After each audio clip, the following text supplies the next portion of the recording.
देखिए, हर आदमी को ये इख्तियार है कि कौन कहाँ जाना चाहता है, लेकिन मजलिस इत्तेहादुल मुस्लिमीन के अंदर मैं नहीं समझता हूँ कि ऐसा कुछ होने वाला है। ठीक है, मतलब ये पार्टी उसी वक्त आगे बढ़ सकती है, हमारी क़यादत उसी वक्त खड़े हो सकती है जब हम आमिर साहब को, हम हमारे क़ायद के फ़ैसलों के ऊपर हम सब ने लब्बैक कहना सीखें।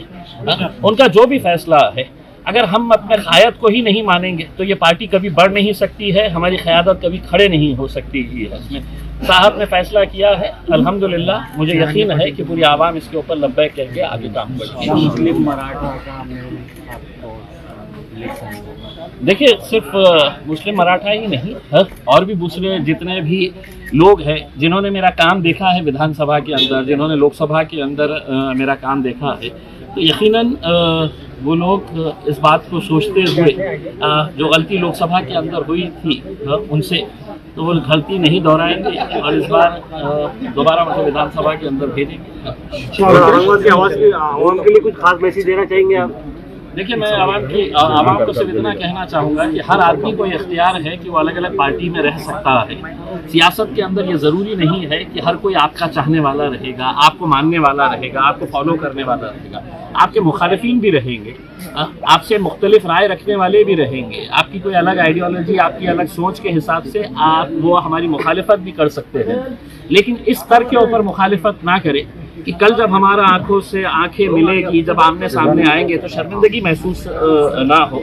तो ये लेवल के ऊपर आप लड़िए, जहाँ पर रहना है रहिए, आप जिस जमात में है, जिस पार्टी के अंदर है, आप वहाँ पर रहिए, काम करिएगा, लेकिन लड़ाई का भी एक स्तर होना चाहिए। उसको इतने घटिया लेवल के ऊपर नहीं लेकर आइए कि आगे चलकर हमको एक दूसरे से आंखों में आंखें मिलाने के लिए शर्मिंदगी। विकास के कौन कौन से मुद्दों पर आप इलेक्शन लड़ेंगे? देखिए, औरंगाबाद के अंदर क्या है आप खुद जानते हैं, जो मुद्दे पिछले 3-4 महीनों के अंदर बदले हैं ऐसा नहीं है।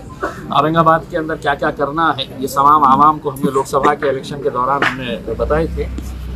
इस बार भी ये है कि इस शहर के अंदर स्कोप बहुत है काम करने का। उसमें अगर जज्बा है किसी के अंदर, कोई जद्दोजहद करना चाहता है तो बहुत कुछ कर सकते हैं। सर, एक सवाल मेरा ऐसा है, अतुल साहब अभी हाल ही में कह रहे थे कि एमआईएम में आपस में ही लड़ाई चल रही है और जिस तरीके से 2 बार मैं जीता हूँ, इस बार भी कोई भी उम्मीदवार मेरे सामने आया मैं इस बार जीतूंगा, ये उनका दावा है। अतुल साहब को ये कहना कि हम दिखाने के लिए कुछ दिखाते हैं और करना है तो करते हैं, तो आपको दिख रहा होगा कि हम लड़ रहे हैं, अंदर से हम सब जुड़े हुए हैं। अच्छा, इसमें कांग्रेस की तरफ से आज एक उम्मीदवार मैदान में उतर चुके हैं और देखा जा रहा है कांग्रेस के अंदर भी कई नाराजगी हो रही है। कई कांग्रेस के नेताओं का ये मानना है कि हम एमआईएम की तरफ अपना रुख कर लेंगे अगर हमको हमारे पार्टी में से किसी को टिकट नहीं दिया गया।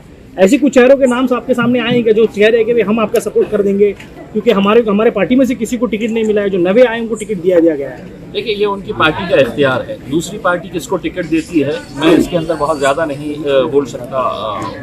वो उनका इख्तियार है किसको देना, और जो लोग इतने सालों से उनके साथ जुड़े हैं वो एक मर्तबा संजीदगी से बैठ के इस बारे में सोचना चाहिए कि हम चाहते हैं कि हमारी क़यादत खड़ी हो, और वो अगर इस तरह की हरकतें करते हैं तो जितने भी लोग अलग अलग पार्टियों से जुड़े हुए हैं, आज जब उनके ऊपर नाइंसाफ़ी हो रही है कहीं ना कहीं उन्हें बैठकर सोचना है, हमें सोचने की जरूरत है। महाराष्ट्र में कितने जगहों पे?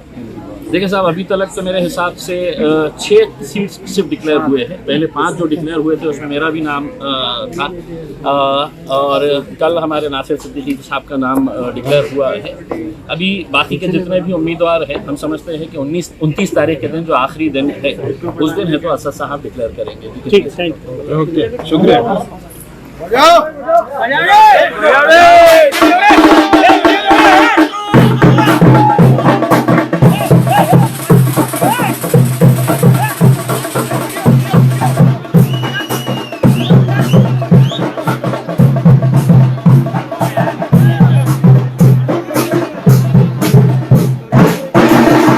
क्या कहेंगे हम, आपकी उम्मीदवारी जाहिर हुई है? जी अल्हम्दुलिल्लाह, मैं मेरे क़ायद बैरिस्टर असद साहब का तहे दिल से शुक्रिया अदा करता हूँ। उन्होंने एक बार फिर से मुझ पर यकीन जताया और उन्होंने आज ऐलान किया है कि औरंगाबाद ईस्ट से मैं विधानसभा का इलेक्शन लड़ूंगा। मुझे खुशी इस बात की है कि मजलिस इत्तेहादुल मुस्लिमीन महाराष्ट्र में बहुत मजबूत, सबसे ज़्यादा मजबूत अगर कहीं है तो औरंगाबाद शहर के अंदर है, और ये यहाँ की आवाम ने हमेशा से ही हमारा साथ दिया है और अपनी मोहब्बतों से हमें नवाजा है।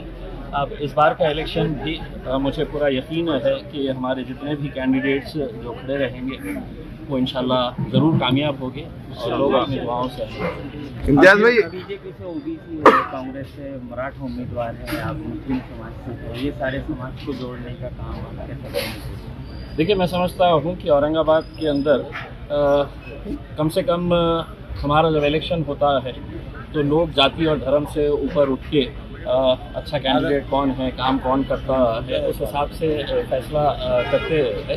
तो इलेक्शन है, कोई हारेगा कोई जीतेगा, यकीनन सब अपने अपने पॉलिटिकल पार्टी से खड़े हुए हैं, हम भी खड़े हैं इंशाल्लाह। क्या आपके जिगरी दोस्तों को आप मैसेज देंगे जो आपके उम्मीदवारी जाहिर होने का इंतजार कर रहे थे? देखिए, मैंने ये कहा है कि मजलिस इत्तेहादुल मुस्लिमीन के नाम में ही एक इत्तेहाद शब्द है, और यकीनन जब किसी का कैंडिडेट डिक्लेयर होता है और दावेदार उतने ही मजबूत होते हैं, फैसला किसी एक के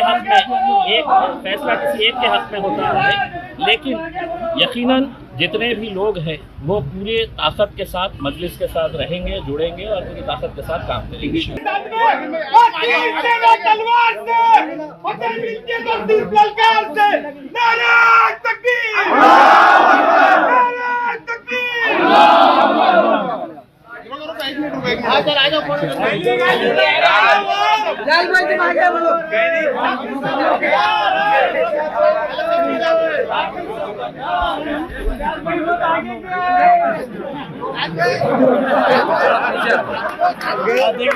हाँ, ओके, इमरान भाई, हाँ, रोल घूम ऊपर